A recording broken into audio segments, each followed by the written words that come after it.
Thank you, Cancórla. Minister, when circumstances change, we need to change our approach. The information that we have gleaned in the last few months has to be factored into any ongoing policy decisions.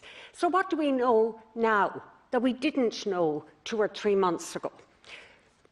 At that point, vaccines were on their way, but we were still awaiting EMA approval. Now we know that there are a number of variants: UK, South African, Brazilian. Some are much more contagious and some seem to have higher levels of mortality. And there is uncertainty as to how the different vaccines will work on the new variants. So keeping those variants out is absolutely crucial.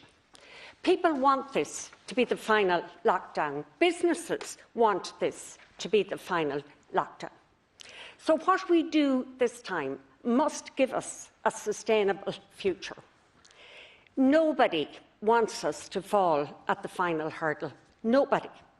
The public know that no system is perfect and that you can't always cover all the bases. But as I said, they also know that the current vaccine may not perform as well against the new variants as they did against the original virus. Therefore, we now know it has never been more important than it is now not to import any new variants of this virus. It's way too late for the UK variant, but which has, as I said, become dominant. But we still have significant control over other variants, and that is why it's essential, crucial, pivotal, use any word you like or use them all, to stop those variants entering Ireland. We have new measures on the border, and I support them. Travelling from Derry to Donegal is the same as travelling from Donegal to Derry or Donegal to Sligo. No unnecessary journeys. But it's like having a field with 2 gates. One of the gates is closed, but the other is open. And that other gate refers to our ports and airports. And the only way to close that second gate is to introduce mandatory quarantining of those arriving in Ireland. That means negative PCR tests before anybody arrives and mandatory quarantining with a second test 5 to 7 days later.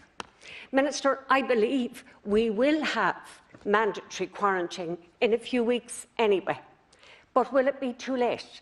And I would say to you, please, get the required legislation before this House as soon as possible and move heaven and earth, if it takes it, to keep those new variants out. Finally, I would like to briefly address another issue related to COVID, and that is the need to give an ex gratia payment to healthcare staff. Now, I'm not jumping on any bandwagon or simply repeating the words of the INMO.